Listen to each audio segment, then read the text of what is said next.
ಮುಡಾ ಹಗರಣ ನಂತರ ಸಿಎಂ ವಿರುದ್ಧ 500 ಕೋಟಿ ಕಿಕ್ ಬ್ಯಾಕ್ ಆರೋಪ ಕೇಳಿಬಂದಿತ್ತು. ಗಣಿ ಕಂಪನಿಗಳ ಗುತ್ತಿಗೆ ನವೀಕರಣಕ್ಕೆ ಕಿಕ್ ಬ್ಯಾಕ್ ಪಡೆದಿದ್ದಾರೆ ಅನ್ನೋ ಗಂಭೀರ ಆರೋಪವನ್ನ ಮಾಡಲಾಗಿತ್ತು. ಈ ಬೆಳವಣಿಗೆ ಬೆನ್ನಲ್ಲೇ ನಿನ್ನೆ ದಿಢೀರ್ ಅಂತ ಹೇಳಿ ಗವರ್ನರ್ ಭೇಟಿ ಮಾಡಿ ಚರ್ಚೆಯನ್ನ ಮಾಡಿದ್ದಾರೆ ಸಿಎಂ ಸಿದ್ದರಾಮಯ್ಯ. ಸುಮಾರು 1 ಗಂಟೆ ಕಾಲ ರಾಜ್ಯಪಾಲರ ಬಳಿಯಲ್ಲಿ ಸಿಎಂ ಚರ್ಚೆಯನ್ನ ಮಾಡಿದ್ದಾರೆ ಅಂತ ಮಾಹಿತಿ ಇದೆ. ಗಣಿ ಕಂಪನಿಗಳ ನವೀಕರಣದ ಬಗ್ಗೆ ವಿವರಣೆಯನ್ನ ರಾಜ್ಯಪಾಲರಿಗೆ ಸಿಎಂ ಕೊಟ್ಟಿದ್ದಾರೆ. ಕಾನೂನು ಇತಿಮಿತಿಯೊಳಗೆ ನವೀಕರಣವನ್ನ ಮಾಡಲಾಗಿದೆ ಅಂತ ಹೇಳಿ ವಿವರಣೆಯನ್ನ ಕೊಟ್ಟಿದ್ದಾರೆ.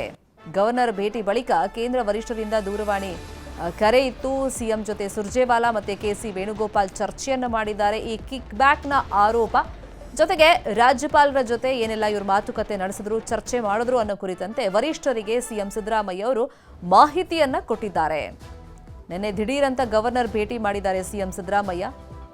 ಈಗ ಕಿಕ್ ಬ್ಯಾಕ್ ಆರೋಪ ಏನು ಕೇಳಿಬಂದಿತ್ತು, ಈ ಗಣಿ ಕಂಪನಿ ಗುತ್ತಿಗೆ ನವೀಕರಣಕ್ಕೆ ಯಾವ ಥರ ಕಾನೂನಿನ ಇತಿಮಿತಿಯೊಳಗೆ ಅವಕಾಶ ಮಾಡಿಕೊಡಲಾಗಿದೆ ಅಂತ ಹೇಳಿ ರಾಜ್ಯಪಾಲರಿಗೆ ಮಾಹಿತಿಯನ್ನು ಕೊಟ್ಟಿದ್ದಾರೆ. ಇದೇ ವಿಚಾರವಾಗಿ ಇನ್ನಷ್ಟು ಡೀಟೇಲ್ ಆಗಿ ಇನ್ಫಾರ್ಮೇಶನ್ ಕೊಡ್ತಾ ಹೋಗೋದಕ್ಕೆ ನೇರ ಸಂಪರ್ಕದಲ್ಲಿ ಕನೆಕ್ಟ್ ಆಗಿದ್ದಾರೆ ನಮ್ಮ political bureau head Chidanand Patel. Chidanand Patel, governor ಭೇಟಿ ಮಾಡಿದ್ದೇ ಒಂದು ದೊಡ್ಡ ಚರ್ಚೆ ಆಗ್ತಿದೆ. ಯಾವ್ಯಾವ ವಿಷಯ ಈ ಸಂದರ್ಭದಲ್ಲಿ ಚರ್ಚೆ ಆಗಿರಬಹುದು ಅಂತೇಳಿ, ಪ್ರಮುಖವಾಗಿ ಈಗ ನವೀಕರಣ ವಿಷಯವಾಗಿ ಕಾನೂನು ಇತಿಮಿತಿ ಬಗ್ಗೆ ಸಿದ್ದರಾಮಯ್ಯ ಅವರು ರಾಜ್ಯಪಾಲರಿಗೆ ಏನು ಮಾಹಿತಿ ಕೊಟ್ಟರು, ಆ ಮಾಹಿತಿಯನ್ನು ಹೈಕಮಾಂಡ್ ನಾಯಕರಿಗೆ ಯಾವ ಥರ ರವಾನೆ ಮಾಡಿದ್ದಾರೆ?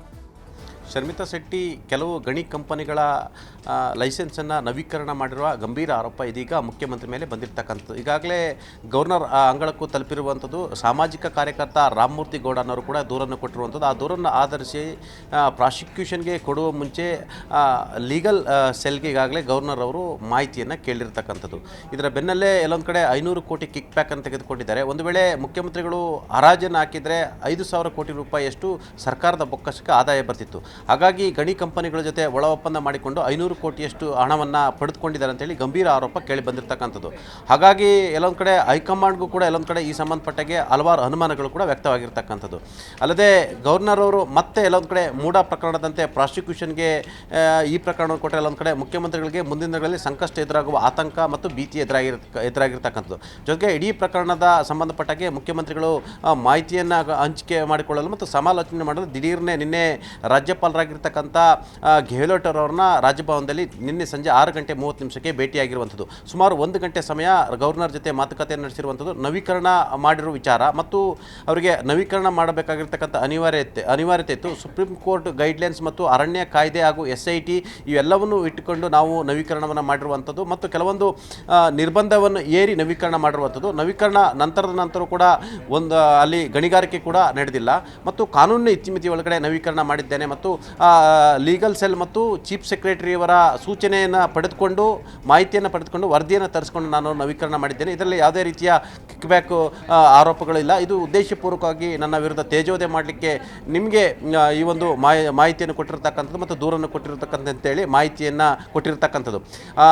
ಇದರ ಬೆನ್ನಲ್ಲೇ ತಡರಾತ್ರಿ ಸುಮಾರು 10 ಗಂಟೆ ರಾತ್ರಿ ಸಮಯದಲ್ಲಿ AICCಯ ಪ್ರಧಾನ ಕಾರ್ಯದರ್ಶಿ ಆಗಿರ್ತಕ್ಕಂಥ ಕೆಸಿ ವೇಣುಗೋಪಾಲ್ ಮತ್ತು ಕರ್ನಾಟಕ ಕಾಂಗ್ರೆಸ್ ಉಸ್ತುವಾರಿ ಸುರ್ಜೇವಾಲಾ ಕೂಡ ಮಾಹಿತಿಯನ್ನು ಕೇಳಿರ್ತಕ್ಕಂಥದ್ದು. ಕಿಕ್ ಬ್ಯಾಕ್ ಪ್ರಕರಣ ಸಂಬಂಧಪಟ್ಟಾಗಿ ಮತ್ತು ಗಣಿ ಲೈಸೆನ್ಸ್ ನವೀಕರಣದ ವಿಚಾರವಾಗಿ ಸಂಪೂರ್ಣ ಮಾಹಿತಿಯನ್ನು ಪಡೆದುಕೊಂಡಿರ್ತಕ್ಕಂಥದ್ದು. ಎಲ್ಲೊಂದು ಕಡೆ ಲೋಕಸಭೆಯ ಪ್ರತಿಪಕ್ಷ ನಾಯಕ ಮತ್ತು ಕಾಂಗ್ರೆಸ್ನ ನಾಯಕರು ಆಗಿರ್ತಕ್ಕಂಥ ರಾಹುಲ್ ಗಾಂಧಿಯವರ ಸೂಚನೆ ಮೇರೆಗೆ ವೇಣುಗೋಪಾಲ್ ಮತ್ತು ಸುರ್ಜೇವಾಲಾರವರು ಮುಖ್ಯಮಂತ್ರಿ ಬಳಿ ಇಡೀ ಪ್ರಕರಣದ ಬಗ್ಗೆ ವರದಿ ಮತ್ತು ಮಾಹಿತಿಯನ್ನು ಪಡೆದುಕೊಂಡಿರ್ತಕ್ಕಂಥದ್ದು ಮತ್ತು ರಾಜ್ಯಪಾಲರ ಜೊತೆ ಚರ್ಚೆಯ ವಿಚಾರವನ್ನು ಕೂಡ ಮಾಹಿತಿಯನ್ನು ಪಡೆದಿರುವಂಥದ್ದು. ಒಟ್ಟಾರೆ ಹೈಕಮಾಂಡ್ ಕೂಡ ಕರ್ನಾಟಕ ರಾಜ್ಯದ ಬೆಳವಣಿಗೆ ಬಗ್ಗೆ ಈಗಾಗಲೇ ಗಮನಿಸ್ತಿರ್ತಕ್ಕಂಥದ್ದು. ಒಂದು ಕಡೆ ಮುಖ್ಯಮಂತ್ರಿ ಬದಲಾವಣೆ ವಿಚಾರ ಮುನ್ನೆಲೆಗೆ ಬಂದಿರತಕ್ಕಂಥದ್ದು ಮತ್ತು ಆಡಳಿತ ಯಂತ್ರ ಕುಸಿದಿರ್ತಕ್ಕಂಥದ್ದು. ಒಂದು ಕಡೆ ಮುಖ್ಯಮಂತ್ರಿ ಕುರ್ಚಿಗಾಗಿ ಪ್ರಬಲ ನಾಯಕರ ನಡುವೆ ಒಂದು ಕಡೆ ಜಿದ್ದಾಜಿದ್ದಿ ಇರ್ತಕ್ಕಂಥದ್ದು ಮತ್ತು PCC ಅಧ್ಯಕ್ಷ ಹುದ್ದೆಯ ಜಿದ್ದಾಜಿದ್ದಿ ಇರ್ತಕ್ಕಂಥದ್ದು.